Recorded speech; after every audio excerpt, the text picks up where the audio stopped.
Vamos agora acompanhar a sessão da tarde de hoje ao vivo, direto do plenário. Já havia saudado os membros do nosso tribunal, agora saúdo os advogados presentes, doutor Alberto Pavio Ribeiro, Ministro Luiz Fux, presidente do STF, em plenário. Lana Mages, doutor Cristóvão Dionísio de Barros Cavalcante, nosso caríssimo Procurador-Geral da República, doutor Augusto Aras, e doutor... São os que usarão da palavra. Então, conforme decidido pelo colegiado, soberano, ministra Rosa Weber, chamo de vossa relatoria, agravo regimental na reclamação 33.459, agravante União, agravado Rosemary Souto Maior de Almeida. Vossa Excelência tem a palavra para o relatório.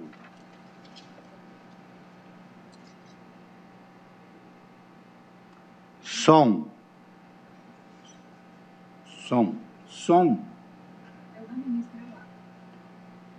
Não, está apagado o som. Está apagado o seu som. Ministro Luiz Fux olha para o computador à sua frente na bancada.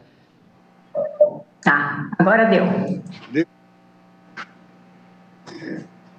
Agradeço a Vossa Excelência, ministro Luiz Fux, e cumprimento não só a Vossa Excelência, como também a ministra Carmen Lúcia, os eminentes pares, e muito especialmente o eminente ministro Nunes Marques, a quem dou as boas-vindas nesta casa, desejando... Ministra Rosa Weber, vice-presidente do STF, fala por videoconferência. Cumprimento também ao fundo, parede branca, quadro horizontal, retangular, em tons de bege e os senhores e marrom. advogados presentes. Neste agravo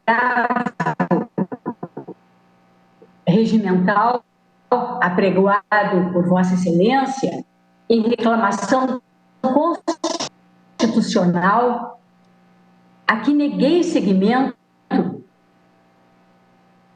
a União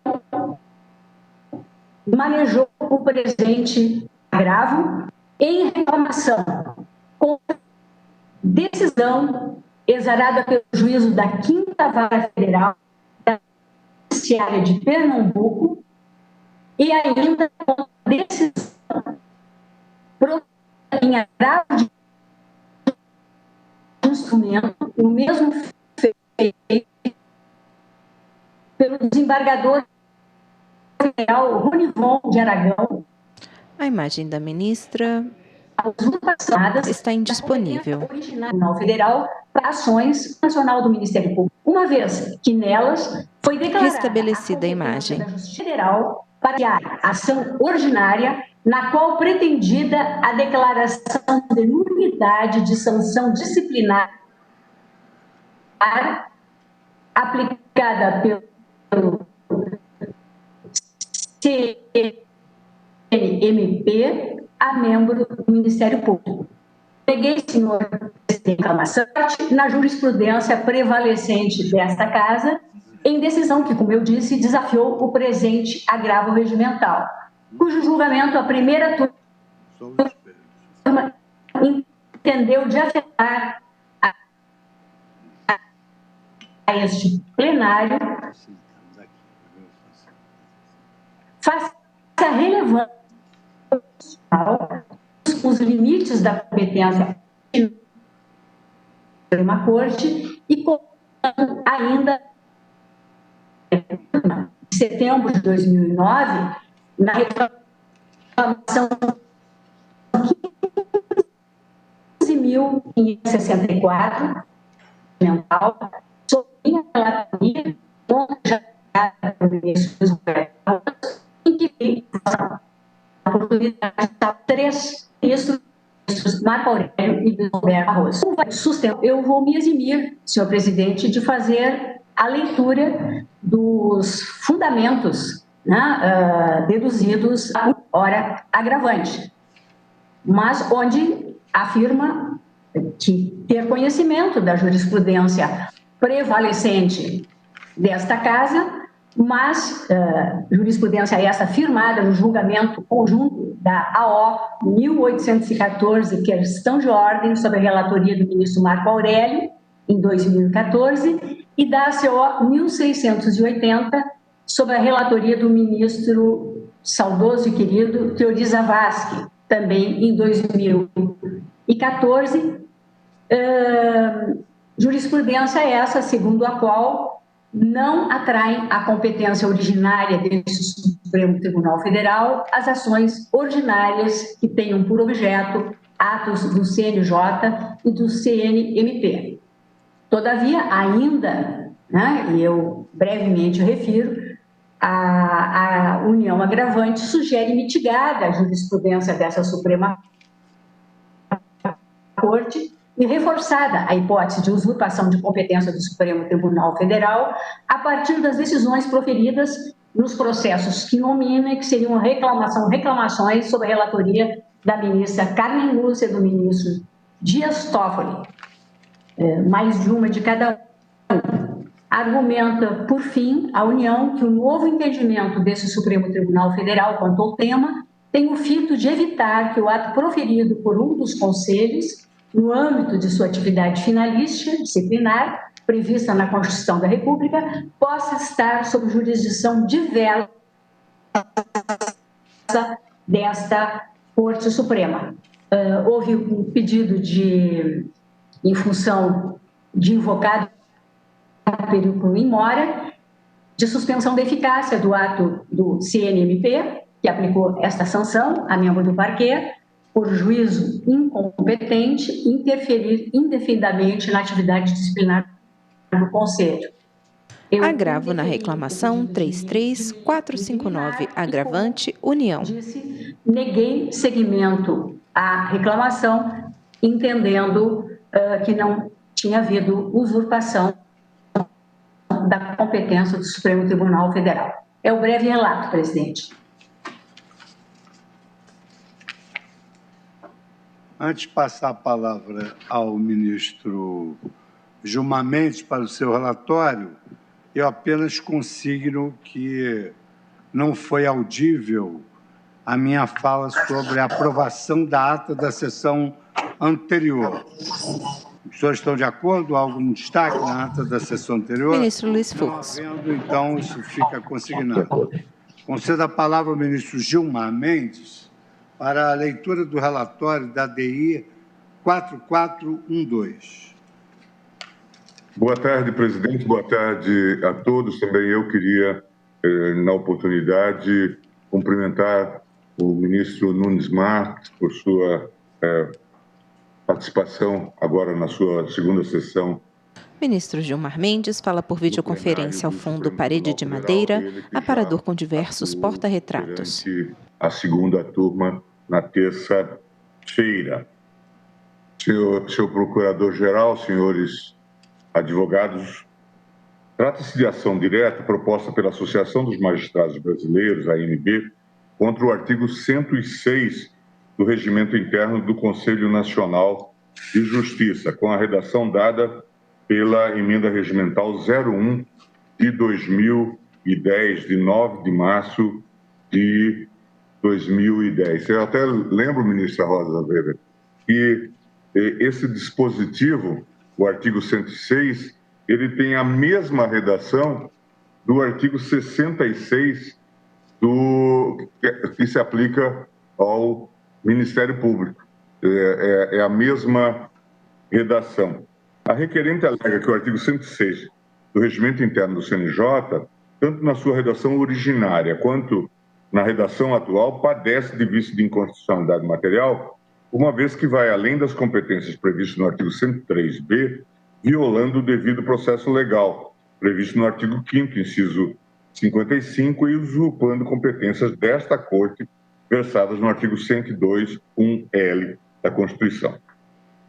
O dispositivo impugnado tem a seguinte redação: o CNJ determinará à autoridade recalcitrante, sob as combinações do disposto no artigo anterior, o imediato cumprimento de decisão ou ato seu quando impugnado perante outro juiz que não o Supremo Tribunal Federal. Redação dada pela Emenda Regimental 01 de 2010. A redação anterior, dada pela Resolução 67, de 3 de 3 de 2009, assim dispunha. Artigo 106. As decisões judiciais que contrariarem as decisões do CNJ não produzirão efeitos em relação a estas, salvo se proferidas pelo Supremo Tribunal Federal. ADI 4412, requerente AMB. O CNJ contraria o consignado por esta Corte no julgamento da ADIM 3367, uma vez que restou decidido que o Conselho Nacional de Justiça, que exerce função de natureza eminentemente administrativa, não poderia interferir na função jurisdicional típica do Poder Judiciário. Infere que o CNJ se arvorou na função de legislador constitucional e tomou para si a competência atribuída ao Supremo, artigo 102.10, estabelecendo ainda que decisões judiciais contrárias às suas decisões administrativas não teriam eficácia. Afirma que a solução jurídica para o CNJ fazer prevalecer suas decisões administrativas passa necessariamente pelo ajuizamento de reclamação perante esse egrégio Supremo Tribunal Federal, quando entender que o destinatário da sua decisão administrativa não puder cumpri-la por força de uma decisão judicial. Aduz ainda que não pode o CNJ afastar dos demais órgãos do Poder Judiciário o processamento e julgamento de ações que visem a determinar o cumprimento das leis estaduais e federais previstas na Constituição Federal e na LOMAN. Alega que, em relação à redação originária, pretendeu o CNJ que suas decisões administrativas deveriam prevalecer sobre eventuais decisões judiciais, fossem elas proferidas antes do CNJ proferir sua decisão, fossem elas proferidas enquanto pende de exame a questão do CNJ, fossem elas proferidas após o CNJ tiver proferido sua decisão, pouco importando que a ação tivesse início antes ou depois do CNJ tomar conhecimento da questão. Requer a concessão de medida cautelar para suspender a eficácia do dispositivo.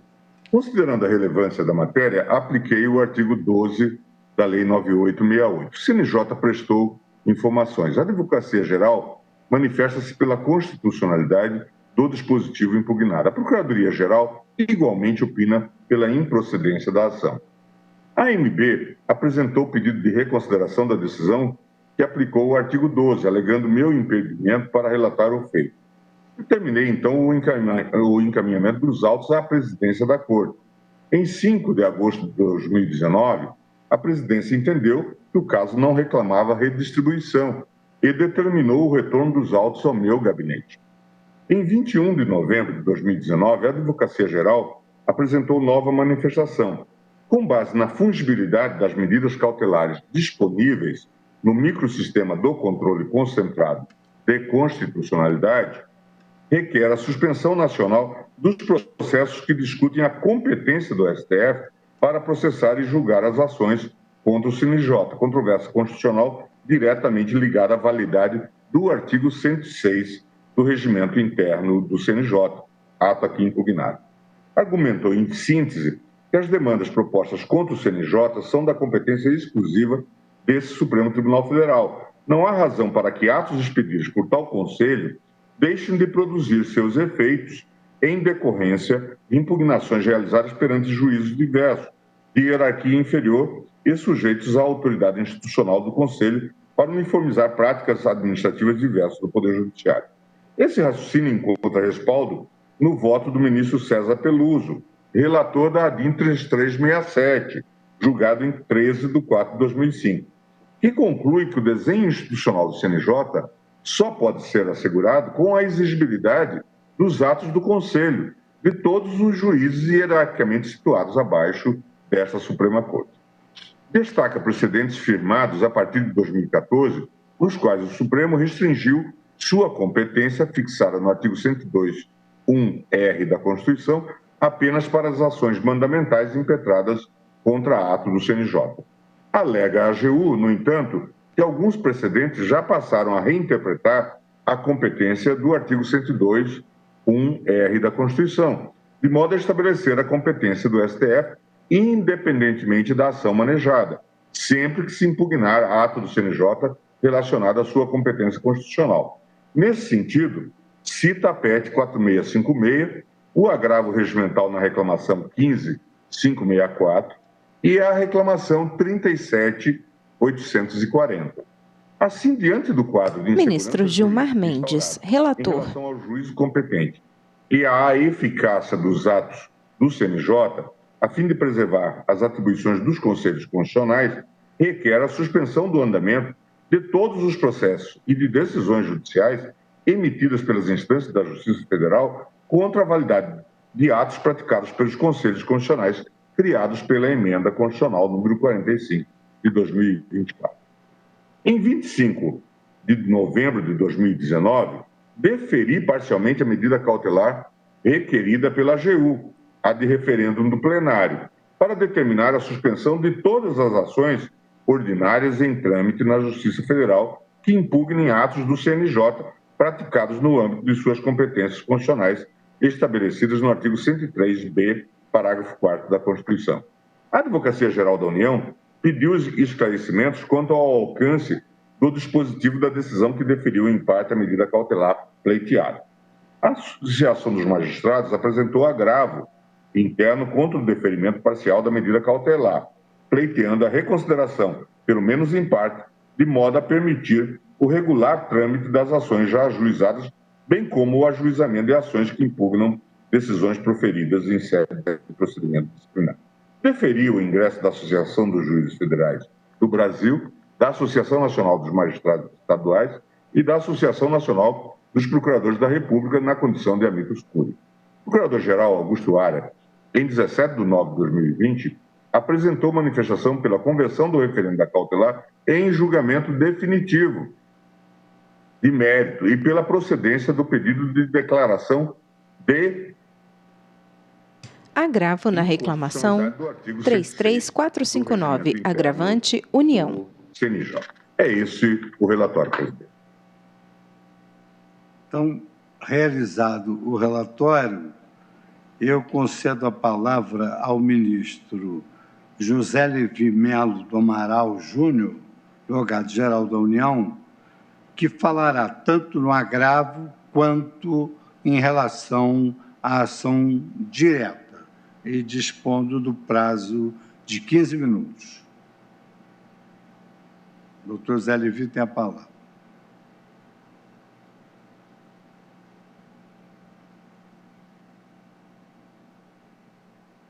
Excelentíssimo senhor presidente, ministro Luiz Fux. Excelentíssimo senhor presidente, ministro Luiz Fux. Excelentíssima senhora ministra Carmen Lúcia. Ministra Levi. Excelentíssima senhora... Ministra Levi, um momento só. Vossa Excelência é o agravante na reclamação, então está falando em primeiro lugar. Mas depois falarão como requerentes doutor Alberto Pavi, o relatório do ministro Gilmar veio depois, e depois falará o Procurador-Geral da República. Então, Vossa Excelência pode continuar.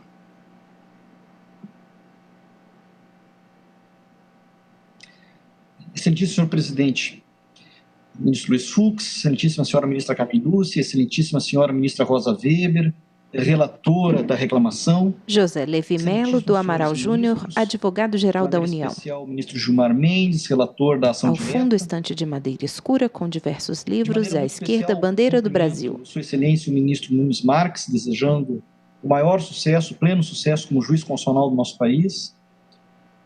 Muito gosto em vê-lo pela primeira vez neste plenário, com processo de julgamento. O meu cumprimento também muito especial ao excelentíssimo senhor Procurador-Geral da República, doutor Augusto Aras. Meu cumprimento aos demais advogados que nos acompanham, doutora Carmen Lilian, secretária da sessão. Eu tenho aqui a dupla missão de falar sobre a reclamação, que envolve um caso concreto, e uma ação direta. A reclamação relativa ao Conselho Nacional do Ministério Público, a ação direta é relativa ao Conselho Nacional de Justiça. Eu vou começar pelo caso concreto, com a permissão de Vossas Excelências, e, no que for possível, falarei também sobre a ação direta. No que se refere à reclamação, ela é relativa a um caso concreto em que uma ação ordinária, ajuizada por promotora de justiça contra a União, perante juiz de primeiro grau,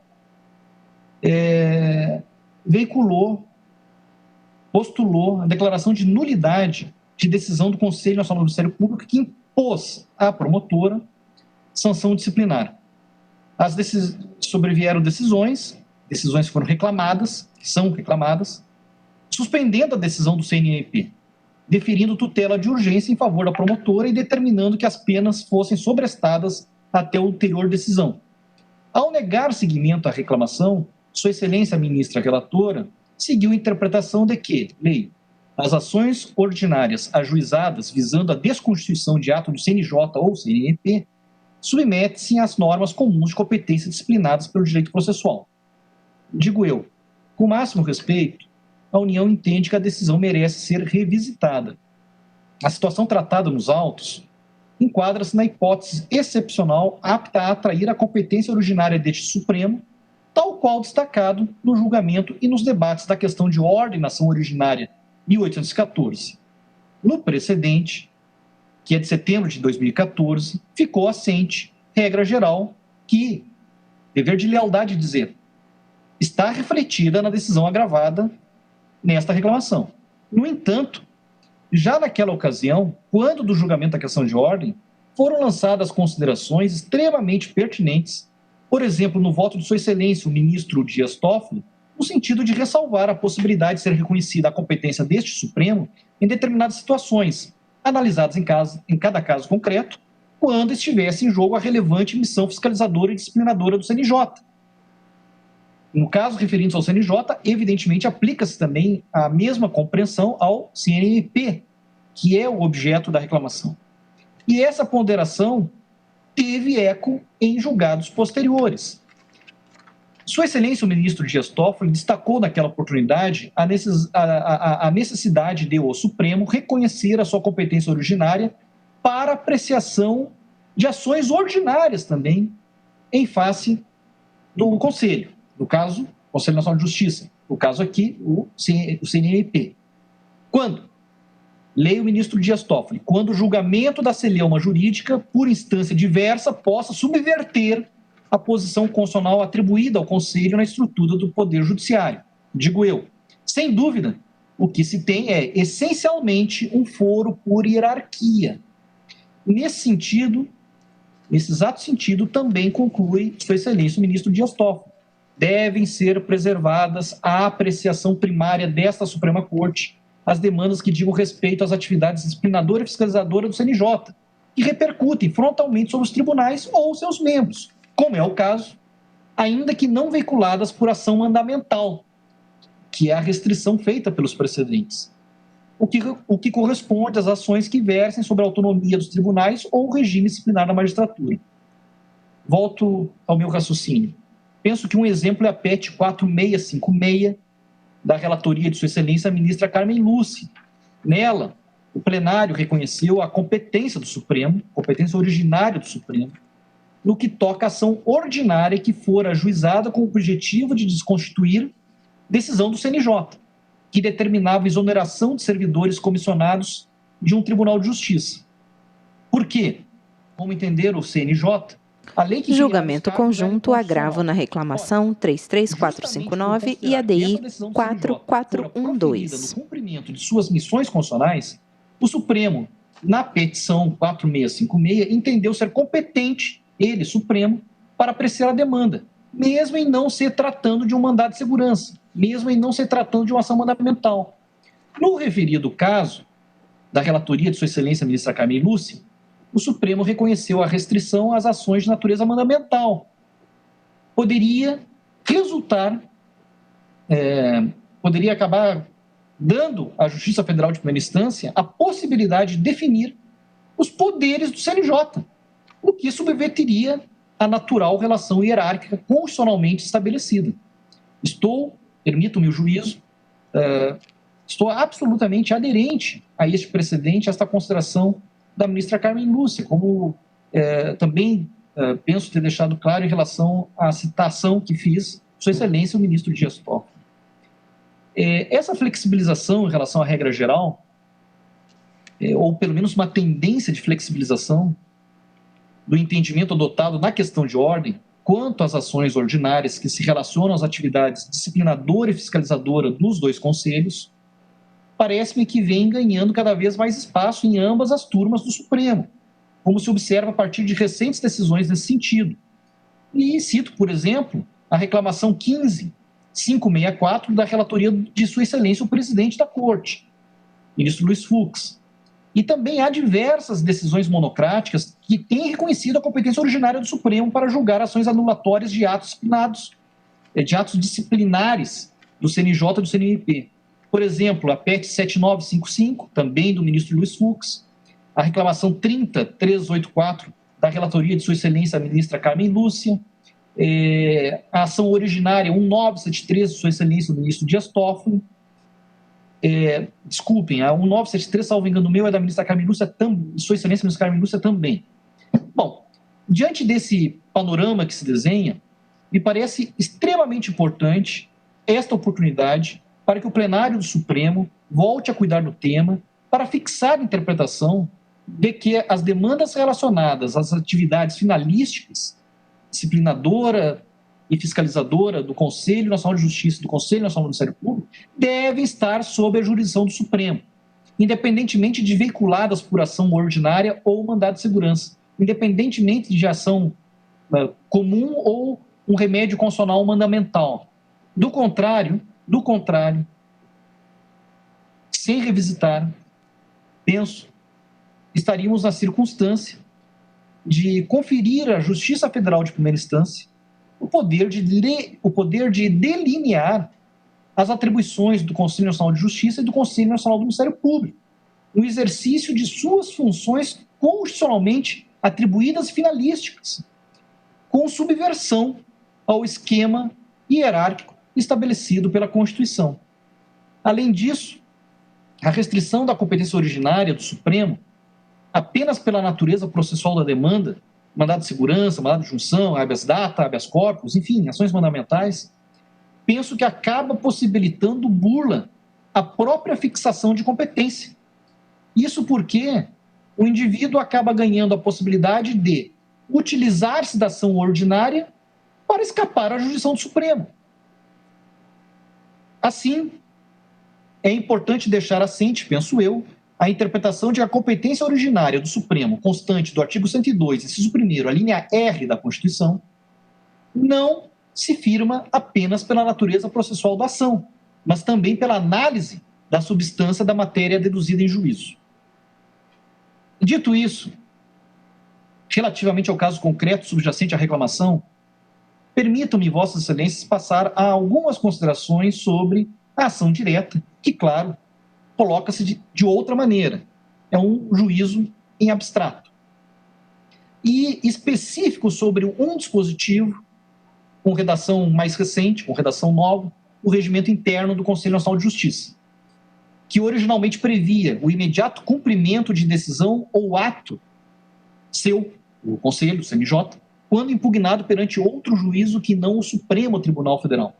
Essa era a redação original do artigo 106 do regimento interno do CNJ, que passou a dispor, a partir de uma emenda regimental de 2010. O CNJ determinará a autoridade recalcitrante, sob as combinações do disposto no artigo anterior, o imediato cumprimento de decisão ou ato seu, quando impugnado perante outro juízo que não o Supremo Tribunal Federal.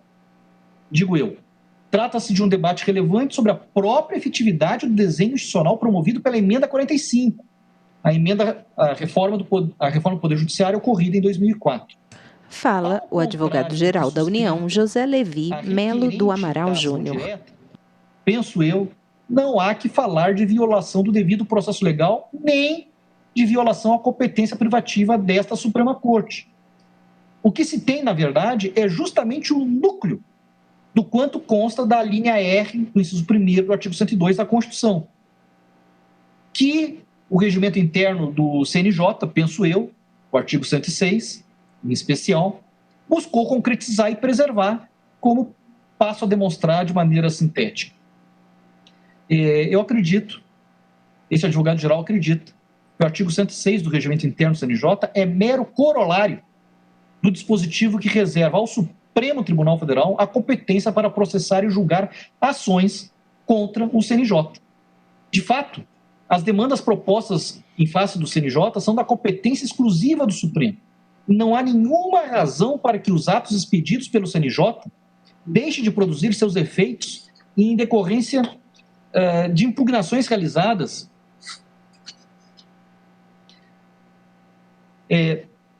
penso eu que não há nenhuma razão para que os atos expedidos pelo CNJ deixem de produzir seus efeitos em decorrência de impugnações realizadas perante juízos diversos e de hierarquia inferior. Em especial porque esses juízos, que não o Supremo, estão sujeitos à autoridade institucional do Conselho para uniformizar práticas administrativas diversas do Poder Judiciário. Aliás, como é da essência do maior precedente acerca do assunto, que é a ação direta de inconstitucionalidade 3367, da relatoria do ministro César Peluso, que, em última análise, afirmou a constitucionalidade da emenda 45, em especial do CNJ, e do caráter nacional do Conselho Nacional de Justiça. Tanto que ele é único, não pode ter paralelos locais. Penso que esse desenho institucional só pode ser assegurado com a exigibilidade dos atos do CNJ, em face de todos os juízes hierarquicamente situados abaixo desta Suprema Corte, no que cito palavras literais do ministro César Peluso na paradigmática ação direta 3367. E quais ações voltadas contra atos do CNJ estão abrangidas pelo artigo 102.1-R? A União defende, inclusive na reclamação da relatoria de Sua Excelência a ministra Rosa Weber, a necessidade de o Supremo afirmar a sua competência originária para processar e julgar, inclusive, ações ordinárias que contenham demandas relacionadas a atividades finalísticas do CNJ e do CNMP. E não somente quando a pretensão estiver veiculada em remédios constitucionais de natureza mandamental. Com isso, insisto, a União defende uma evolução do entendimento firmado na questão de ordem na ação originária 1814. Diversos julgados do Supremo apontam nesse sentido. Já mencionei alguns, não vou repeti-los, mas gostaria de recuperar palavras que cabem com perfeição neste contexto de Sua Excelência, o hoje presidente do Supremo Tribunal Federal, ministro Luiz Fux. Repensar o assunto, digo eu, agora citando o ministro Luiz Fux, resultaria relevante papel na racionalização, transparência e eficiência da administração judiciária. E cito aqui o ministro Luiz Fux, Sua Excelência, o presidente, pela reclamação 15.564. Portanto, a criação do CNJ pela emenda 45 correspondeu à necessidade sociopolítica de um órgão nacional de controle das atividades judiciárias, nascedor de um planejamento integrado em prol de maior eficiência e publicidade do sistema de justiça. A singularidade da posição institucional do Conselho está no alcance nacional de suas prerrogativas, que incidem sobre todos os órgãos e juízes hierarquicamente inferiores ao Supremo Tribunal Federal. Digo eu, não reconhecer a competência de maneira universal a partir da linha R é subverter essa mecânica que entendo natural de coisas como decorrência que é da lógica hierárquica do modelo. Não seria possível garantir a efetividade das decisões do CNJ e, portanto, o pleno cumprimento de suas próprias missões constitucionais se os órgãos fiscalizados pudessem, como podem, de certa maneira hoje, no exercício das respectivas jurisdições, sustar efeitos da decisão do CNJ. Não é possível aceitar isso. Escapa à natureza das coisas. Enfim, eu remeto uma vez mais... O plenário decide se a STF pode julgar ações contra conselhos constitucionais, na linha CNJ F, um mecanismo e CNMP. Da própria finalidade do CNJ e da imperatividade das decisões do CNJ, em face de órgãos e de membros que estão submetidos à autoridade do CNJ. E aí, já encaminhando para o final, como bem colocou o ministro César Peluso num mandado de segurança de número 28.537, ao apreciar incidentalmente a constitucionalidade da redação originária do artigo 106 do Regimento Interno do CNJ, o Conselho Nacional de Justiça deve dispor dos meios próprios necessários a garantir a execuibilidade de suas decisões, tomadas na seara administrativa e financeira, cuja competência lhe é constitucionalmente cometida. Nesse sentido, é permitido ao CNJ exigir o cumprimento imediato de decisão ou ato seu, quando impugnado perante outro órgão que não o Supremo, porque aí está diante de decisão visceralmente nula, uma vez editada por órgão absolutamente incompetente. E cita entre parênteses o ministro Peluso o artigo 102, inciso 1º, a linha R da Constituição da República. Claro, aqui atrai tudo para o Supremo, sob pena de enfraquecimento da ordem natural das coisas, para não dizer subversão da ordem natural das coisas. Não ignoro a interpretação restritiva que o Supremo adotou, até aqui, de certa maneira, vigente, para limitar a linha R às ações constitucionais. Só que a judicialização assimétrica de ações contra o CNJ e a consequente vulnerabilidade do conteúdo normativo de suas constituições, de suas competências, essa consequência já foi percebida pelo Supremo. E remeto uma vez mais aos precedentes que já mencionara quando os meus comentários sobre a reclamação. Eu gostaria de concluir fazendo uma reflexão muito breve. Eu compreendo, esse advogado-geral compreende. É preciso ter compreensão, sobretudo no tempo das coisas, acerca da chamada jurisprudência defensiva, assim denominada jurisprudência defensiva pela nossa literatura. Sobretudo para disciplinar o conhecido volume de feitos perante o Supremo Tribunal Federal.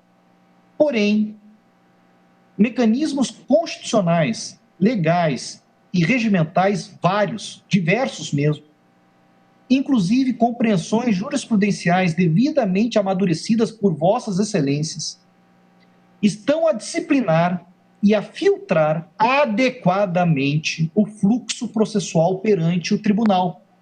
Aliás, na ótica deste advogado-geral, já seria tempo de reconhecer de maneira ampla e não restrita ao recurso extraordinário uma repercussão geral em favor do Supremo Tribunal Federal, de modo a habilitar a nossa Suprema Corte a escolher, sem maiores formalidades, que casos julgará e que casos não julgará.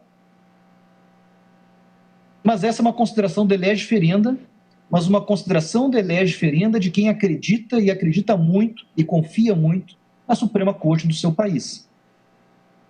Ante todo o exposto, a União roga o provimento do agravo regimental nos autos da reclamação e a União, por este advogado-geral, manifesta-se pela improcedência do pedido formulado na ação direta de constitucionalidade.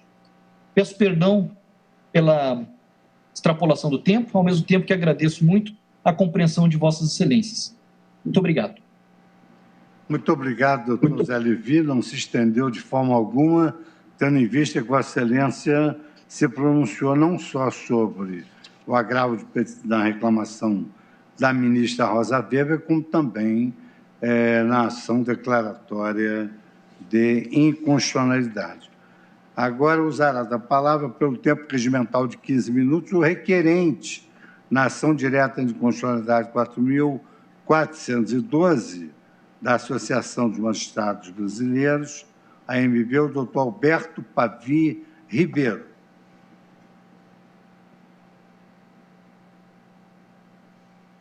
Eminente presidente, relator, ministras, ministros, Procurador-Geral da República e Advogado-Geral da União.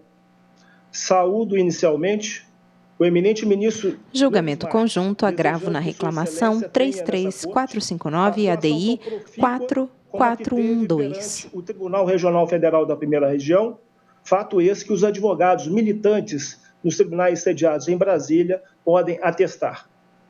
Na presente ADI, a AMB sustenta a inconstitucionalidade do artigo 106 do Regimento Interno do CNJ, que na sua redação vigente impõe, sob cominação de pena, o imediato cumprimento de atos e decisões do próprio Conselho, a despeito de haver decisão judicial contrária proferida por órgão jurisdicional que não essa Suprema Corte.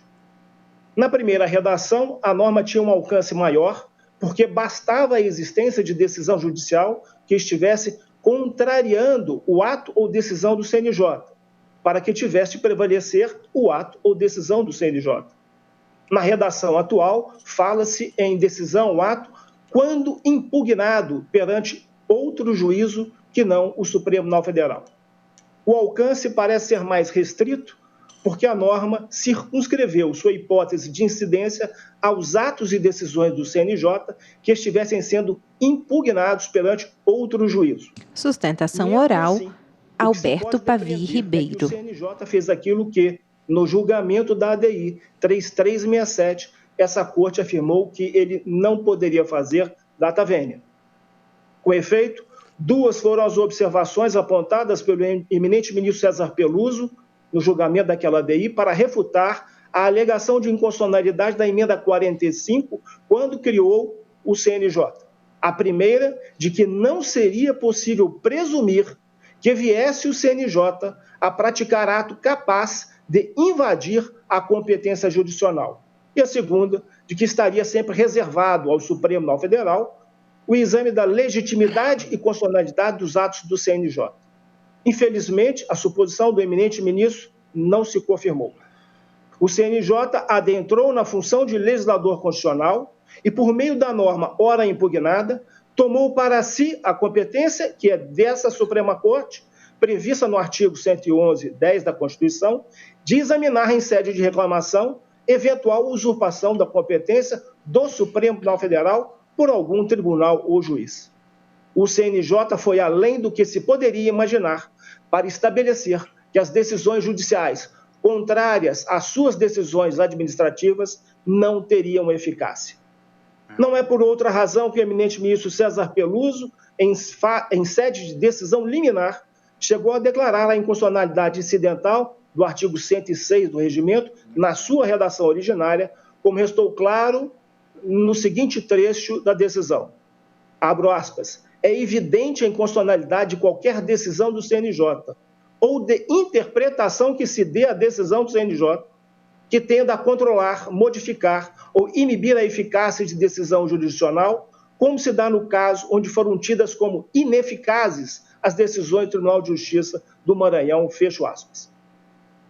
Para a AMB, por mais que seja proferida uma decisão judicial nula, por juízo absolutamente incompetente, tal decisão precisará ser impugnada e reformada por meio dos recursos próprios. A PGR, no último parecer, com absoluta propriedade, chamou a atenção para a distinção entre a decisão inexistente com a decisão inválida, de sorte a concluir que, no caso da decisão inválida, há necessidade de, por meio dos recursos próprios, extirpá-la do mundo jurídico. O que é certo, portanto, é que não cabe ao CNJ desconsiderar a ação ou a decisão nela proferida, proveniente de outro juízo que não o Supremo Tribunal Federal, nem impor que a autoridade destinatária de sua decisão administrativa desconsidere a decisão judicial, data vênia, porque, sendo órgão de natureza eminentemente administrativa, cumpre acionar a AGU para suscitar a incompetência do juiz ou tribunal, como faz qualquer outro órgão administrativo diante de ação proposta perante juízo incompetente. Diante desse quadro, parece a AMB que o último parecer do Procurador-Geral da República foi preciso. Afirmou Sua Excelência, item 1, é inválida pelo prisma do devido processo legal, norma do CNJ que imponha, sob combinação de pena, o imediato cumprimento de atos e decisões do próprio Conselho, a despeito de decisão judicial contrária proferida por órgão jurisdicional, uma vez que o inconformismo com decisões judiciais tem, no sistema recursal, o meio legítimo de impugnação. Segundo, Plenário julga se STF pode julgar ações contra conselhos constitucionais, CNJ e CNMP. Proferido por órgão jurisdicional que se considera incompetente por usurpação da atribuição exclusiva do Supremo Tribunal Federal para definir o alcance da competência originária prevista no artigo 102(1)R da Constituição. Terceiro, não cabe ao Conselho Nacional de Justiça, que é órgão de natureza estritamente administrativa, intervir em matéria judicializada para inibir efeitos de ato de controle jurisdicional, ainda que proferido por juízo absolutamente incompetente.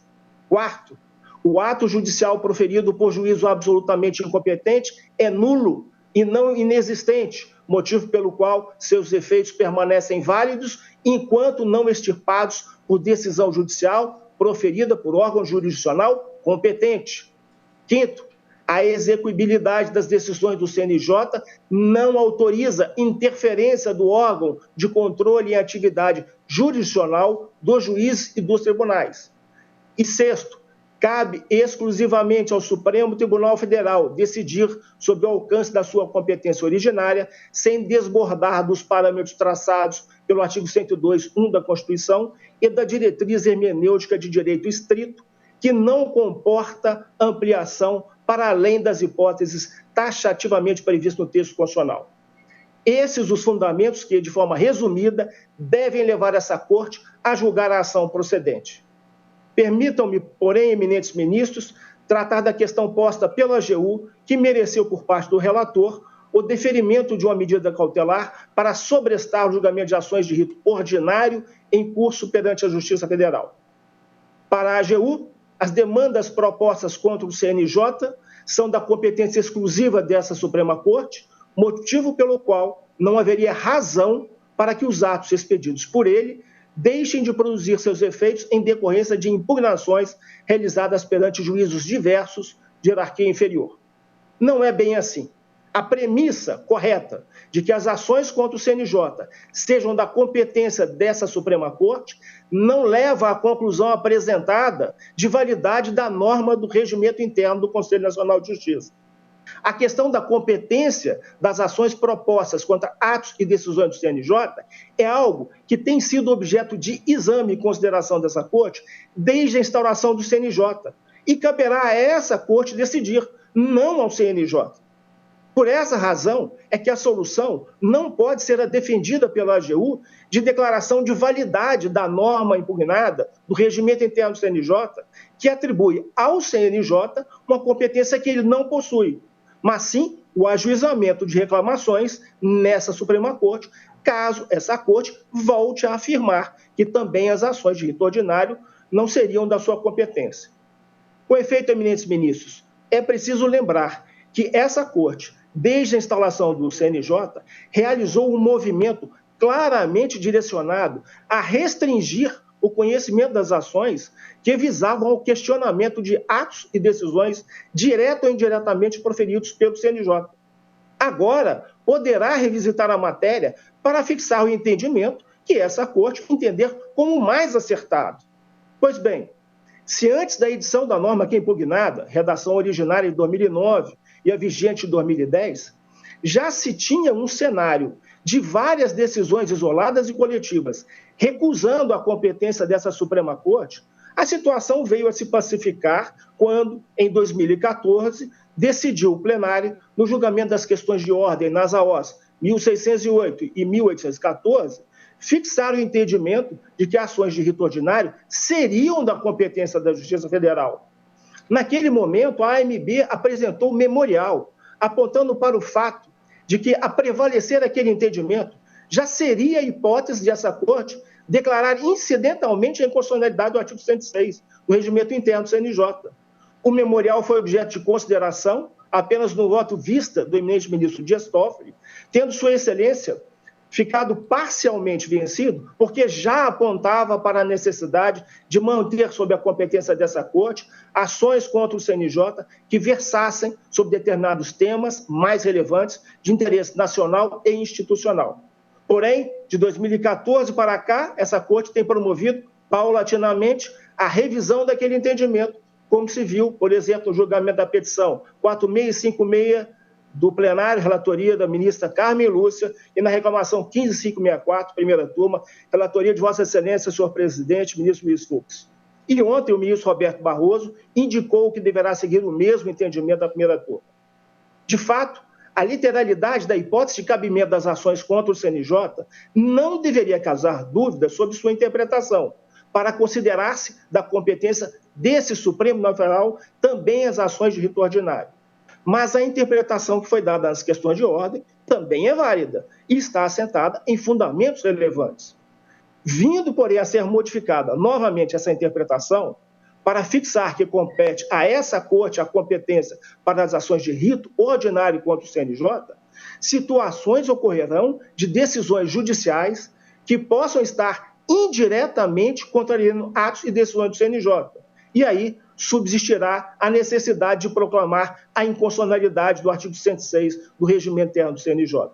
Basta lembrar, eminentes ministros, os casos nos quais, a partir da aplicação de norma ou ato editado pelo CNJ, em um caso concreto, por parte do Tribunal de Segundo Grau, o jurisdicionado resolve impugnar a decisão administrativa por ele proferida.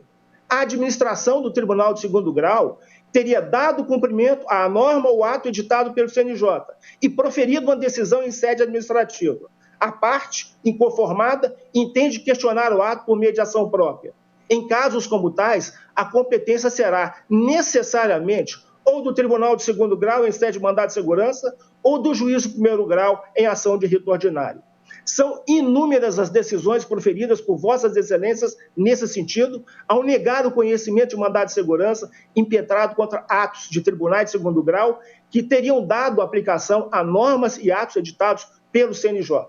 Em casos como tais, o presidente de um tribunal de segundo grau tem, diante de si, uma norma ou ato do CNJ, que ele aplicou em determinado processo administrativo, mas tem igualmente uma decisão judicial, de juízo diverso dessa Corte, suspendendo a eficácia da sua decisão administrativa. Pergunta-se, ele, como administrador, terá de cumprir o ato ou decisão do CNJ ou a decisão judicial?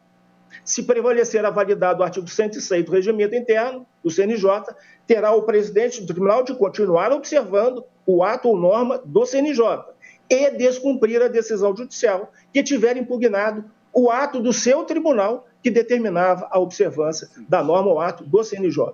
Isso precisa de uma resposta para conferir segurança jurídica aos jurisdicionados. Me permitam, porém, uma última consideração sobre a especial situação dos processos disciplinares contra magistrados. Essa Corte tem negado conhecimento a mandados de segurança que impugnam decisões do CNJ proferidas em PAD, sob o fundamento de que, na via estreita do mandado de segurança, não seria possível apreciar a lesão do direito por envolver o exame de fatos e provas. Sustentação oral feita pelo advogado Alberto Pavi Ribeiro. Tais ações de rito ordinário deveriam ser da competência do Supremo Tribunal Federal ou da Justiça Federal. Vejam, Vossas Excelências, que a matéria em debate não seria do interesse nacional ou de toda a magistratura, mas particular daquele magistrado. Ele poderia ter sido apenado em instância única pelo CNJ e também teria uma única instância judicial para tentar rever a punição que lhe for imposta. Não seria justo, jurídico e plausível que pelo menos as ações que visam impugnar as decisões proferidas em processo disciplinar ficassem para a competência da Justiça Federal?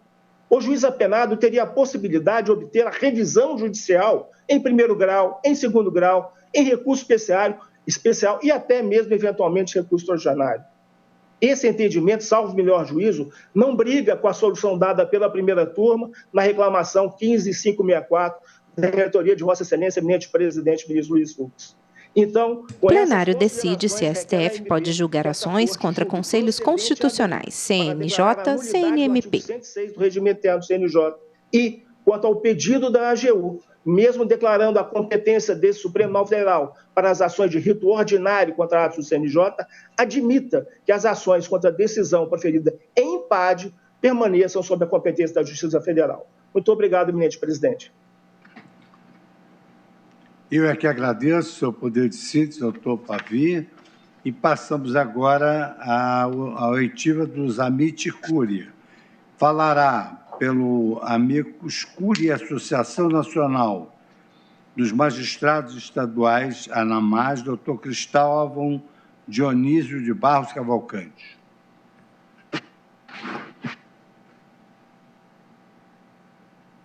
Excelentíssimas senhoras ministras, senhores ministros, eminente Procurador-Geral da República... Julgamento conjunto, agravo na reclamação 33459 e ADI 4412. Que nos assistem nessa tarde, muito boa tarde. Eu inicio a fala, ouvi com o máximo respeito a sustentação oral do eminente Advogado-Geral da União, mas, infelizmente, a ANAMAS não concorda com esse posicionamento por uma questão muito simples.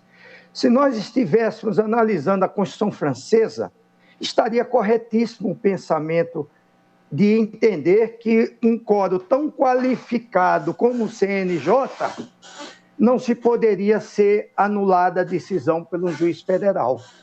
Mas nós temos que entender que nós estamos na República Federativa do Brasil, onde qualquer decisão, qualquer ameaça a direito será submetida ao Poder Judiciário. Esse é o ponto. Não há que se falar questão de delinear poderes do CNJ. O CNJ tem muitos poderes, mas na esfera administrativa, não na judiciária, na esfera administrativa. Quem fala é o advogado Cristóvão Dionísio de Barros, pela Amicus Curiae. Esse é que é o ponto. Ao fundo, o estante com diversos livros. O alcance da decisão do CNJ. O alcance da decisão do CNJ é nacional. O que o CNJ disser na esfera administrativa é lei. Nenhum outro tribunal na esfera administrativa pode rever a decisão. O que me parece, o que não é possível com a atual Constituição, é impedir que o Poder Judiciário não possa rever os atos do CNJ. Esse é que é o ponto. Na ótica da ANAMAS, o que existe é o seguinte: as decisões do CNJ, de modo algum, poderão interferir no exercício da função jurisdicional. Esse é que é o ponto.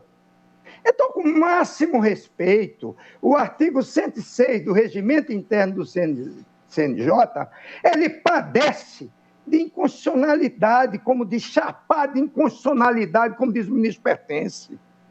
É um absurdo querermos sobrepor, inverter a ordem hierárquica das coisas, como diz o ministro Marco Aurélio.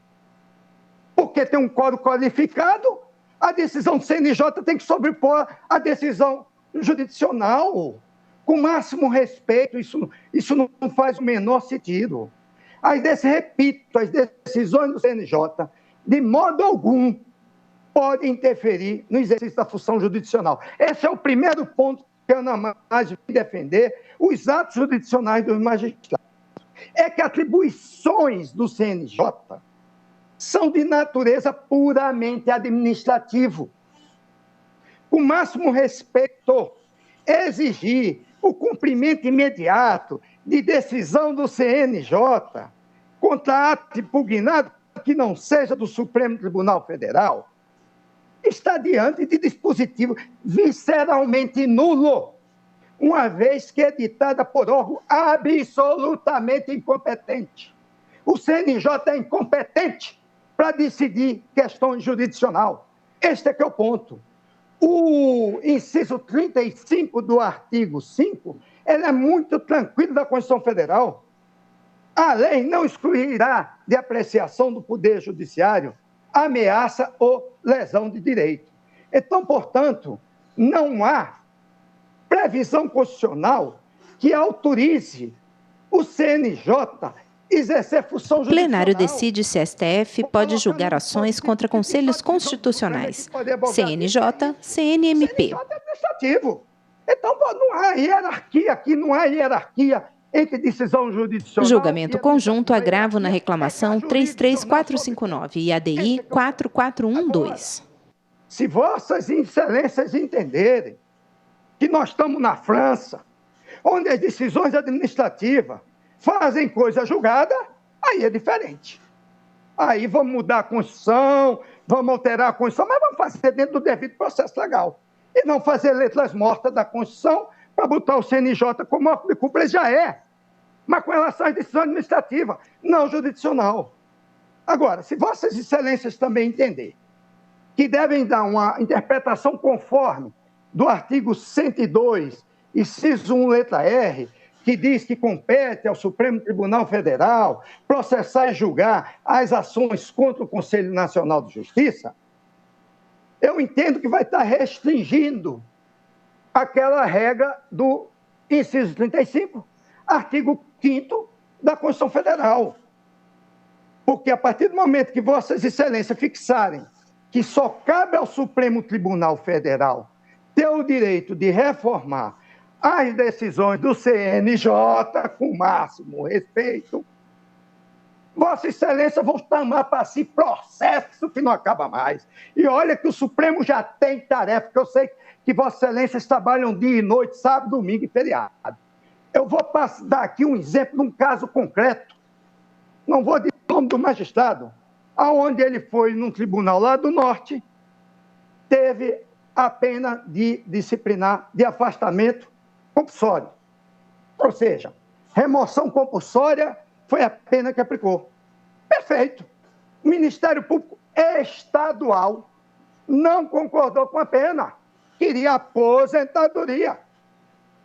Então, recorreu para o CNJ e no plenário, por maioria, aplicou a pena de aposentadoria. A Ana Margem, então, entrou com mandado de segurança aí no Supremo, mas foi indeferido por uma questão simples, precisava de dilação probatória. Ora, se o judiciário comete equívocos, como todos nós somos humanos, quanto a mais a esfera administrativa, que é muito mais reduzido para ouvir testemunha e as provas, é tudo mais sério, mais reduzido, é muito pior. Esse é o problema. O que a Ana Mais fez? Interpôs na Justiça Federal uma ação ordinária. E aí ouviu as testemunhas, que muitas tinham sido indeferidas, lá pelo CNJ. E aí o juiz federal julgou procedente, entendendo desarrazoado, e era mesmo por uma bobagem, aposentar. E manteve a pena de remoção compulsória. Pronto. O que houve? A União não concordou. Depois da apelação, e um pedido de efeito suspensivo. O TRF1 deu efeito suspensivo, perfeito. Então, Vossas Excelências observem que o nosso ordenamento processual ele é perfeito. E ficou sobrestado. Está tudo certinho. Agora, me parece, já julgou e mandou reintegrar outra vez. Cabe à União não concordando, mete um recurso especial extraordinário. Hoje, o Código de Processo Civil autoriza até que se direto ao presidente o efeito suspensivo. Então, nós temos instrumentos constitucionais, seja para garantir a ilegalidade de um ato administrativo, seja para garantir a ilegalidade de um ato judicial, subindo para as cortes. Agora, o que a Ana Marges entende é que não pode restringir esse direito de ir só para a Suprema Corte, salvo se o STF entender e propiciar mecanismos processuais além do mandado de segurança, onde haja uma plena dilação probatória para evitar muitas injustiças na esfera administrativa. Esse é que é o posicionamento da Ana Marges. O primeiro, que o sistema nosso, constitucional e recursal, é perfeito. Se a União não concorda, recorre, que nem nesse caso concreto. E não a dar poder jurisdicional para o CNJ, com todo respeito aos conselheiros, é um órgão de cúpula administrativa, é um órgão de um quórum perfeito, extremamente qualificado, mas não estamos na França.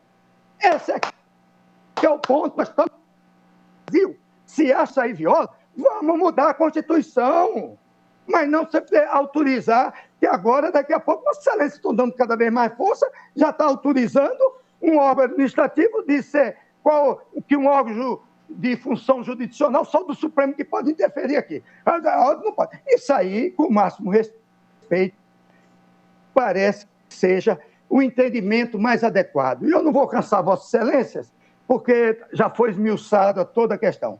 Daí a súplica da Ana Magis para que seja declarada a inconstitucionalidade do artigo 106 do Regimento Interno do CNJ, de modo a harmonizar o nosso sistema constitucional processual. Salvo o contrário, vamos mudar a Constituição. Muito obrigado, excelente tarde a Vossas Excelências. Então, agradeço ao doutor Cristóvão Dionísio de Barros Cavalcante. Ministro Luiz Fux, em plenário. Sustentação, e concedo a palavra agora à Sua Excelência, Procurador-Geral da República, doutor Antônio Augusto Aras, doutor Augusto Brandão de Aras.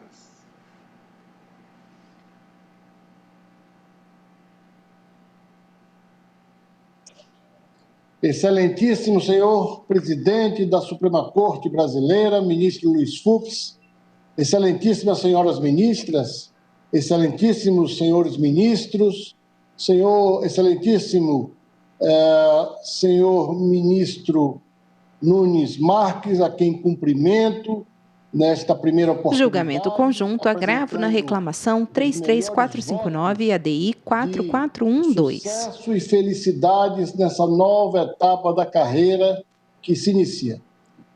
Cumprimento também os ilustres advogados Alberto Pavi Ribeiro e Cristóvão Dionísio. Cumprimento também os servidores e servidoras e todos que acompanham esta sessão. Quem fala é o Procurador-Geral da República, Augusto Aras. À esquerda, bandeira do Brasil. E à direita, bandeira do Ministério Público Brasileiro. No que toca ao julgamento conjunto, ora em curso, a síntese de que compete ao Supremo Tribunal Federal julgar as ações que impugnem atos do Conselho Nacional de Justiça e do Conselho Nacional do Ministério Público ante a natureza constitucional destes órgãos, nos limites das matérias constitucionais de controle administrativo, financeiro e disciplinar. Esta é a síntese da defesa que faz o Procurador-Geral da República nos pareceres já constantes dos autos e aqui direciona esta sustentação oral. A questão posta, portanto, envolve definição do sentido do artigo 102, inciso 1º, a linha R, que estabelece a competência originária do Supremo Tribunal para julgar as ações contra ambos os conselhos. A questio juris é definir quais ações estariam compreendidas nessa competência, se somente os urites ou também outras ações, como a ação ordinária, a ação popular e a ação civil pública. O que há de definir a competência da Suprema Corte, da Tavênia, para conhecer dos atos e das ações contra atos do CNJ e do CNMP, não é a natureza da ação, mas a matéria constitucional que envolve o desempenho das suas competências, das competências constitucionais dos conselhos.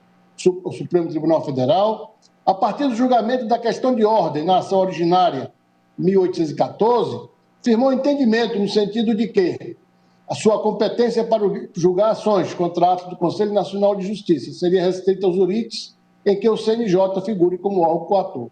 Esse entendimento, porém, foi revisto pelo Tribunal no julgamento da questão de ordem na petição 4.656, da relatoria da eminente ministra Carmen Lúcia, na qual se conheceu da ação anulatória proposta pelo Sindicato dos Servidores do Poder Judiciário do Estado da Paraíba, contra ato do CNJ, determinar a exoneração de todos os ocupantes de cargos em comissão abrangidos pelo artigo 5º da Lei Estadual 8.223 de 2007. Mais recentemente, no agravo regimental, na reclamação 15.564, a Igreja Primeira Turma reconheceu a competência da Suprema Corte para processar e julgar ação ordinária proposta pelo Sindicato dos Servidores da Justiça Federal do Paraná contra a União, na qual se questionou a aplicação da Resolução 151/2012 do Conselho Nacional de Justiça, e se pretender impedir a divulgação de nomes e das remunerações individualizadas de servidores da Justiça Federal e do Tribunal Regional Eleitoral do Paraná. Por sua vez, a Egrégia Segunda Turma, no julgamento da reclamação 15.551, reconheceu a competência da Suprema Corte para julgar a ação ordinária proposta pela Associação dos Magistrados do Trabalho da 18ª Região contra a União, com o objetivo de suspender os efeitos do Conselho Nacional de Justiça. O novel entendimento, já não tão novo assim, tem sido adotado em decisões monocráticas, a exemplo da petição 37.840 da relatoria do eminente ministro Luiz Fux e da petição 9.067, na qual o eminente ministro Celso de Mello conheceu de ação civil originária, ajuizada contra a União, impugnando ato do Conselho Nacional do Ministério Público na apreciação de remoção de membro do parquê de suas atribuições e deferiu a tutela cautelar suspendendo a tramitação do processo no Conselho. A norma do artigo 102, inciso 1º, a linha R da Constituição, não restringe a competência da Suprema Corte aos urites, e digo redundantemente, constitucionais, para julgar ações contra o Conselho Nacional do Ministério Público, uma vez que esta competência já consta expressamente na linha D. Atribuir ao juízo de primeiro grau competência para julgar a causa na qual se postule a nulidade do ato praticado pelo Conselho Nacional ou pelo CNJ, subverte a conformidade funcional e atribui a órgão de menor hierarquia o poder de definir o alcance das competências constitucionais dos conselhos. Essa diretriz interpretativa, data vênia, atenta contra a posição constitucional dos conselhos, projetados como órgãos superiores do Ministério Público e do Poder Judiciário, em matéria administrativa, financeira e disciplinar. Restringir a competência do Supremo Tribunal Federal aos urites poderia dar ao autor da ação a possibilidade de escolher o julgador. A depender das suas conveniências processuais, ele poderia escolher o juiz de primeiro grau ou ir direto à Suprema Corte em busca de um julgamento que entenda cabível. Nessa esteira, a escolha de um julgador pela possível atuação ao se optar pelo rito de uma ação ordinária em primeira instância ou por um RIT na Suprema Corte, no mínimo violaria o princípio do juiz natural, além da além da impessoalidade que deve orientar a prestação jurisdicional e a atuação dos advogados das partes e do Ministério Público. Nesta esteira, preservando a organicidade do sistema constitucional, ações pelas quais se questionem atos do CNMP ou do CNJ, praticados no exercício de suas competências constitucionais, hão de ser julgados pela Suprema Corte Brasileira. Assim, no agravo da reclamação 33.459, tem-se na origem uma ação ordinária ajuizada por uma promotora de justiça contra a União, na qual pretende a declaração de nulidade da sanção disciplinar aplicada pelo Conselho Nacional do Ministério Público. Neste caso, a matéria de fundo insere-se nas competências constitucionais do Conselho, em específico no artigo 130-A, parágrafo 2º, inciso 3º, da Lei Maior. Assim também, quanto à ADI 4.412, o reconhecimento da competência exclusiva da Suprema Corte para julgar ações contra atos do Conselho Nacional de Justiça não implica conferir ao CNJ poder de determinar os órgãos jurisdicionais sob cominação da pena, entre aspas, o imediato cumprimento de decisão ou ato seu, quando impugnado perante outro juízo que não o Supremo Tribunal Federal, fecho aspas, como estabelecido na resolução ora impugnada. A necessidade de se conferir execuibilidade às decisões do CNJ não outorga, data vênia, ao órgão poder de interferir na atividade tipicamente judicial ou jurisdicional, suspendendo, modificando ou inibindo a eficácia das decisões judiciais. As decisões do Conselho Nacional de Justiça são de cunho administrativo, não podendo, data vênia, repito mais uma vez, interferir no exercício da função judicial jurisdicional, que a título de dar cumprimento às decisões administrativas do órgão impugnadas perante juízo, que é não o Supremo Tribunal Federal. Dessa forma, não cabe, data vênia, repito mais uma vez, aos conselhos definir competência de órgãos jurisdicionais. Julgamento conjunto, agravo na reclamação 33459 e ADI 4412. Essa competência é tipicamente judicial jurisdicional e há de ser exercida pelo órgão judicante competente.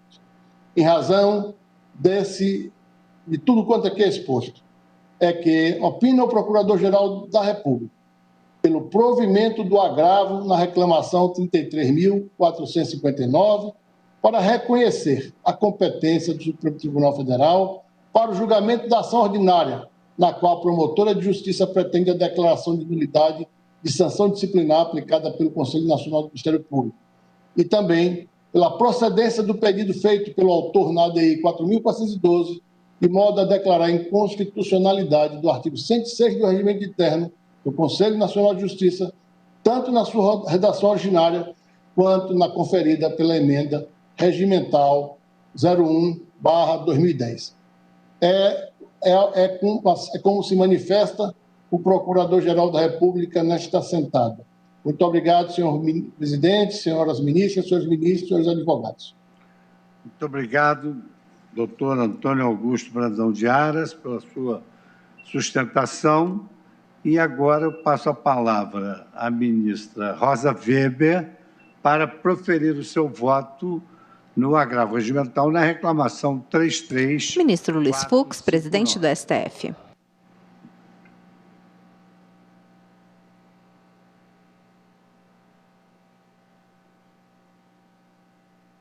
Som. Ativados.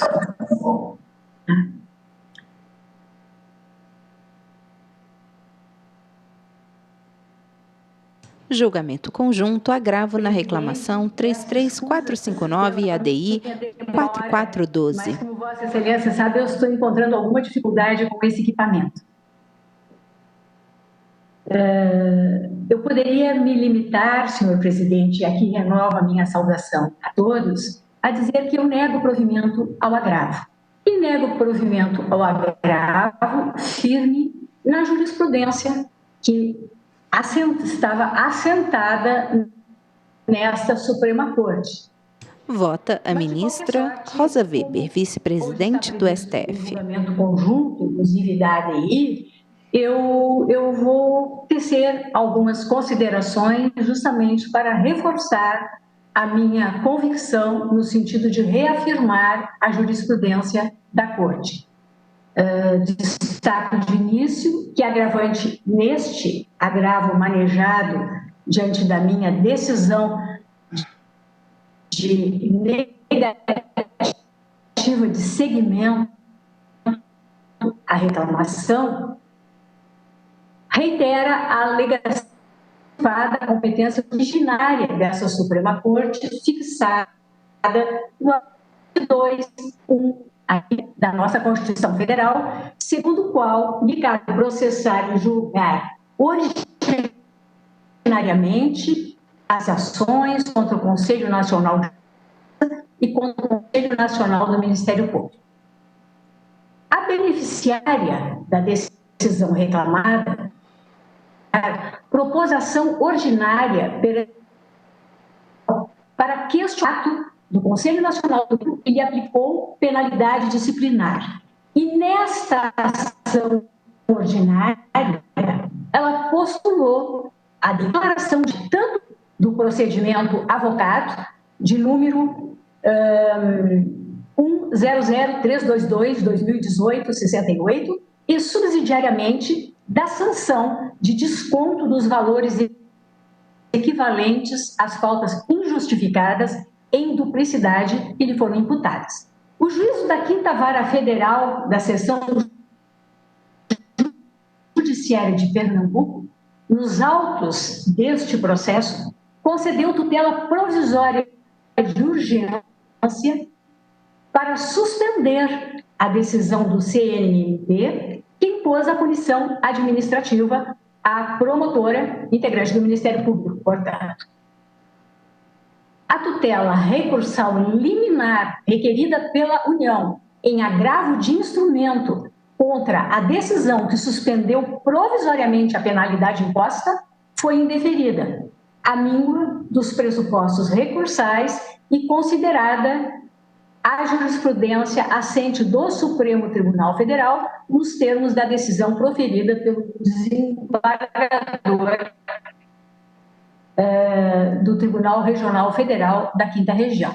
Digo eu, portanto, que está em causa a exegese justamente do artigo 102, a linha R da nossa Carta, especificamente no que diz com o campo de abrangência do vocábulo ações escrito naquele dispositivo constitucional. Vota a ministra Rosa Weber.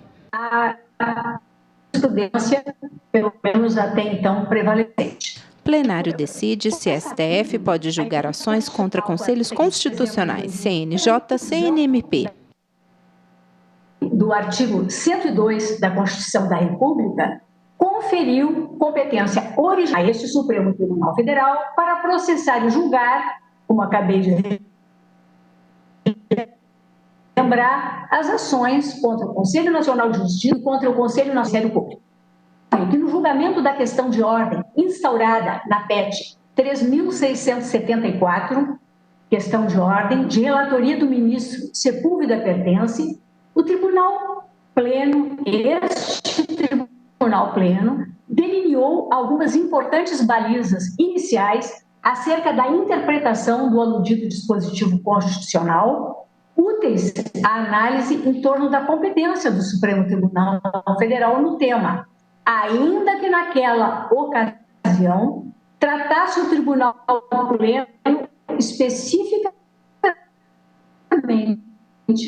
acerca da competência da Corte para o julgamento de ação popular de conselhos. No meu voto escrito, eu estou transcrevendo a ementa do julgado. E desta ementa, eu me limito a fazer o seguinte registro. Tratando-se de ação popular, o Supremo Tribunal Federal, com as únicas ressalvas da incidência da linha N do artigo 102.1 da Constituição, ou de ali de substantivar conflito entre a União e Estado-membro, jamais admitiu a própria competência originária. Ao contrário, a incompetência do tribunal para processar e julgar a ação popular tem sido invariavelmente reafirmada, ainda quando se rogue a responsabilidade pelo ato questionado a dignitário individual, a exemplo do presidente da República, ou a membro ou membros de órgão colegiado de qualquer dos poderes do Estado, cujos atos, na esfera civil, como sucede no mandado de segurança, ou na esfera penal, como ocorre na ação penal originária ou no habeas corpus, estejam sujeitos diretamente à sua jurisdição. Esta não é a hipótese dos integrantes do Conselho Nacional de Justiça ou do Conselho Nacional do Ministério Público. O que a Constituição, com a emenda constitucional 45 de 2004, inseriu na competência originária do Supremo Tribunal Federal foram as ações contra os respectivos colegiados e não aquelas em que se questione a responsabilidade pessoal de um ou mais dos conselheiros, como seria de dar-se na ação popular. Fecho aspas, fiz a leitura parcial da ementa na PET 3674, questão de ordem, Tribunal Pleno, Diário de Justiça, 9 de dezembro de 2006. Prossigo eu dizendo, à luz do precedente aludido, a jurisprudência desta Casa tem conferido interpretação estrita à competência esculpida na linha R deste inciso 1º do artigo 102 da Carta Política, restringindo sua abrangência material de modo a comportar, na amplitude do seu conteúdo, apenas aquelas ações constitucionais de natureza mandamental, explicito, mandados de segurança, mandados de injunção, habeas corpus e ata, nas quais o próprio Conselho Nacional de Justiça ou o Conselho Nacional do Ministério Público, que é o caso, figurarem na relação processual na condição de órgãos apontados como coatores. Vota a ministra Rosa Weber, vice-presidente do STF. Que tenham como objeto ato do CNJ ou do CNMP, apenas a União Federal poderá figurar legitimamente como sujeito da relação jurídica competente da Justiça Federal de primeiro grau, na forma do artigo 109, 1 da Carta Magna, tendo em vista que tais conselhos constituem meros órgãos integrados à estrutura administrativa da União, esta sim dotada de personalidade jurídica de direito público, nos termos do artigo 41.1 do Código Civil. Assim, não obstante os atos questionados resultem de deliberações do CNJ ou do CNMP, a autoria de tais atos será imputada em conformidade com a teoria administrativa do órgão, apenas ao ente político revestido de personalidade jurídica, no caso, a União, a única detentora de legitimação ad causa. Não foi por outra razão que este plenário, apreciando esta questão específica, assim se pronunciou, decidindo em acórdão unânime. Conselho Nacional de Justiça, causas de natureza civil contra ele instauradas, das atribuições regionais originárias do Supremo Tribunal Federal, caráter estrito e taxativo do rol fundado no artigo 102 da Constituição da República, regra de competência que não compreende quaisquer litígios que envolvam impugnação a deliberações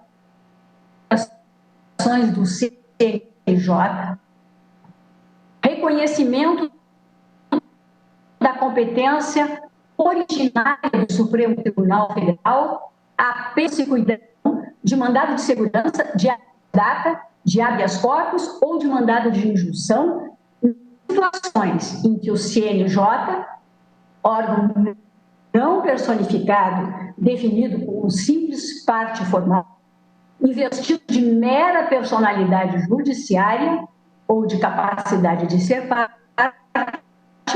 for apontado como órgão coator, são passiva federal as demais hipóteses, pelo fato de liberações do CNJ serem juridicamente imputáveis à própria União, que é o ente de direito público em cuja estrutura institucional se acha integrado o mencionado conselho. Compreensão e inteligência da regra de competência originária inscrita no artigo 102.1-e da Constituição.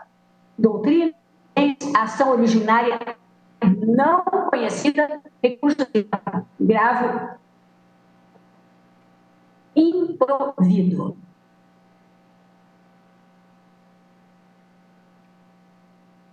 Julgamento conjunto, agravo na reclamação 33459 e ADI 4412. A ordem deste Tribunal Pleno do insigne ministro. A imagem da ministra está indisponível. 2014. Nesta mesma linha, que data máxima vênia a mais adequada, eu destaco inúmeras outras decisões. Imagem meu voto, retornou. De que vou me eximir da leitura. Apenas vou destacar aqui algumas. PET 3.674, AQO, ministro Sepúlveda pertence. Ainda destacarei como precedentes a CO 1704, relatoria do ministro Aires Brito, 15 de fevereiro de 2011. A CO 1796, sob a relatoria do ministro Marco Aurélio, de 1º de julho de 2011. ACO 1680, relator ministro Teori Zavascki, também deste plenário, de dezembro de 2014. É certo, prossigo eu,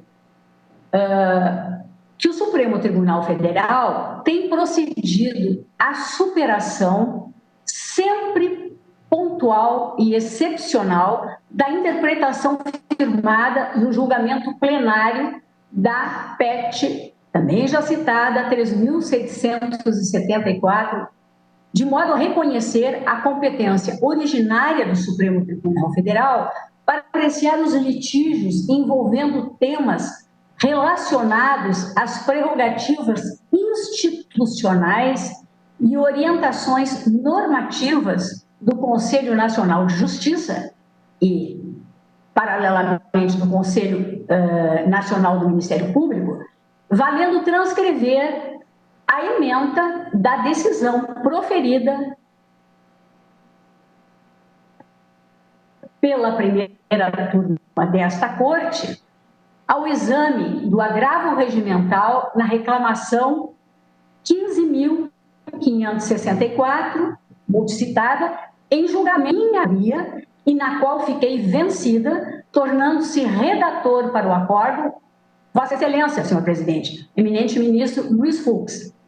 Vou me eximir de fazer a leitura de uma ementa, ministro Fux, que é autoexplicativa, como diz Vossa Excelência, e muito longa. E destacando que talvez por isso mesmo tenhamos afetado o julgamento deste agravo ao pleno, que naquela sessão fiquei vencida e prevaleceu o voto de Vossa Excelência e do ministro Alexandre de Moraes, pois estavam ausentes, por óbvio, justificadamente, os ministros Marco Aurélio e Roberto Barroso. Ainda o ministro Luiz Roberto Barroso, se reportando justamente a essa situação, já votou no sentido de superar essa compreensão que ele antes também endossava. Prossigo eu dizendo: tenho para mim, contudo, não obstante as judiciosas razões expostas por Vossa Excelência, ministro Fux, naquele douto voto a que me referi, que a análise do conteúdo normativo da regra inscrita no artigo 102, não autoriza qualquer interpretação que outorgue ao Supremo Tribunal Federal, com absoluta exclusividade, a competência para o julgamento de ações ordinárias em geral, bastando, para tanto, a mera existência de interesse institucional subjacente às atribuições constitucionais de qualquer um dos conselhos. Nem tampouco, data vênia, comporta exegese restritiva da possibilidade de juízes e tribunais em geral, no exame de conflitos envolvendo direitos individuais e situações concretas, apreciarem, no exercício legítimo do controle difuso de constitucionalidade dos atos estatais, a validade jurídico-constitucional das deliberações emanadas daquele ou de qualquer um desses egrégios conselhos. Não vislumbro, renovando o meu pedido de vênia, qualquer risco, aspas, a preservação hierárquica e da atuação finalística, fecho aspas, do Conselho Nacional de Justiça ou do Conselho Nacional do Ministério Público, no exercício legítimo por magistrados regularmente investidos no desempenho da função jurisdicional e pelos tribunais em geral, da competência por eles titularizada de prestar a tutela jurisdicional do Estado em face de eventuais ou alegados abusos praticados pelo poder público ou mesmo de possíveis violações de direitos individuais, difusos ou coletivos, reivindicados em juízo. Impõe-se a observância da nossa Constituição. Artigo 5º, inciso 35, que assegura a todo cidadão o amplo acesso ao Poder Judiciário.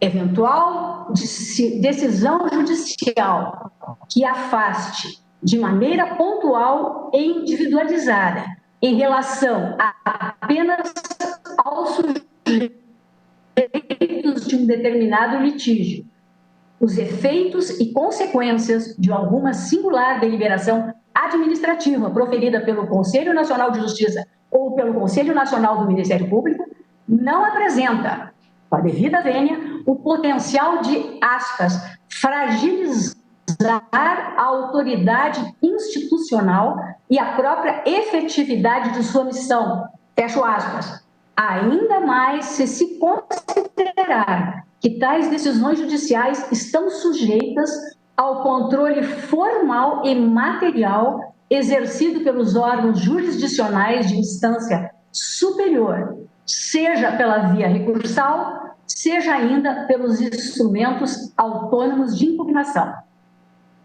Nem se alegue que a atuação judicante dos magistrados de primeiro grau e dos tribunais de segundo grau, inclusive dos tribunais superiores, no desempenho de suas atribuições jurisdicionais, constituiria uma ameaça ao exercício pelo Conselho Nacional de Justiça de suas funções, abro aspas, de caráter normativo ou regulamentar, que traçam modelos de políticas nacionais no âmbito do judiciário, fecho aspas. Prossigo. Como se sabe, não se mostra juridicamente possível, nem mesmo perante o Supremo Tribunal Federal, no âmbito de processos ordinários de índole subjetiva, a impugnação em abstrato de atos estatais de conteúdo normativo, gerais e abstratos. Somente a resolução de conflitos individuais, nos quais se postula a tutela de direitos e interesses concretos, mostra-se viável por meio das vias processuais ordinárias de acesso ao Poder Judiciário. Eventual pretensão de invalidação de atos de conteúdo normativo formulada em ações ordinárias apresentar-se-ia destituída, todos sabemos, de qualquer viabilidade jurídica, sob pena de convolar-se tal pretensão em inadmissível sucedâneo do processo de fiscalização normativa abstrata, tal como esta Corte tem assinalado em inúmeros precedentes. E aqui eu vou fazendo as transcrições de emendas e por todas eu cito a ACO 1456, Santa Catarina, relatoria do ministro Dias Toffoli, Tribunal Pleno, 17 de outubro de 2013, o julgamento. A publicação foi no 26 de novembro de 2013. Nada impede, entretanto, continuo eu, que os atos normativos dos conselhos sejam objeto de questionamento em sede de processo de controle concentrado de constitucionalidade. Esse litígio constitucional, contudo, deverá ser formulado perante o Supremo Tribunal Federal em conformidade com o que dispõe o artigo 102.1-A da Constituição Federal e deduzido por quem dispõe de legitimação ativa para instauração de processo desta natureza nos termos do artigo 103 do texto constitucional. É importante enfatizar ainda, no que concerne, aspas, a preservação da própria finalidade, fecho aspas, tanto do Conselho Nacional de Justiça quanto do Conselho Nacional do Ministério Público, que, a meu juízo, a submissão dos atos desses conselhos ao controle jurisdicional exercido pelos juízes e tribunais integrantes do Poder Judiciário Nacional não representa, em nenhuma extensão, aspas, a dilapidação de seu status hierárquico no sistema constitucional, fecho aspas. Como reiteradamente assinalado por esta Suprema Corte, O poder hierárquico titularizado pelo Conselho Nacional de Justiça e pelo Conselho Nacional do Ministério Público em relação aos órgãos judiciários, no caso do CNJ, que eles são subordinados, restringe-se ao plano do controle administrativo, financeiro e disciplinar, diante da natureza estritamente administrativa, que ostentam, sem superioridade hierárquica ou posição dominante, quanto ao desempenho da função jurisdicional, no caso do CNJ, em relação aos órgãos judiciários. Vota a ministra Rosa Weber, vice-presidente do STF. Restringe-se ela, administrativo e disciplinar, diante da natureza estritamente administrativa dos referidos conselhos, que, como eu disse, não ostentam autoridade hierárquica ou são dominantes quanto ao desempenho da função jurisdicional pelos órgãos, quando pertinentes do Poder Judiciário, até mesmo pela simples razão, que já destaquei, de que, enquanto órgãos de natureza tão só administrativa, não dispõem de qualquer atribuição de caráter ou natureza judicante. Por essas razões, em resumo, e destacando, até por já ter ouvido alguns dos eminentes pares, que têm compreensão diversa da minha, por essas razões, e destacando que, neste caso, o que estamos a examinar nesta reclamação é justamente a competência originária desta Corte para uma ação ordinária em que busca uma promotora de justiça justamente a suspensão, o cancelamento, no caso, a declaração de nulidade do procedimento administrativo disciplinar em que lhe foi imposta uma penalidade ou, e subsidiariamente, há também um pedido de adequação da sanção. Então, renovando o meu pedido de vênia a todos os colegas que têm compreensão contrária, o meu voto é no sentido de reafirmar a orientação jurisprudencial consolidada pelo plenário dessa Suprema Corte, no sentido de que norma que institui a competência constitucional do Supremo Tribunal Federal, prevista no artigo 102.1-R da Constituição, para processar e julgar originariamente ações contra os conselhos, devem ser interpretadas restritivamente, de modo a contemplar somente as ações constitucionais de caráter mandamental, mandado de segurança, mandado de injunção, habeas corpus, habeas data e reclamação, nas quais o próprio CNJ ou o CNMP figure como órgão apontado como coator, sem prejuízo da possibilidade de impugnação dos atos destes conselhos processuais ordinárias perante os órgãos da Justiça Federal de primeiro grau, em atenção ao artigo 109.1 da Constituição. Fico aqui, senhor presidente, porque Vossa Excelência vai colher o voto do ministro Gilmar Mendes na ADI. Então, voto renovando o meu pedido de vênia, senhor presidente, no sentido de negar provimento ao agravo regimental.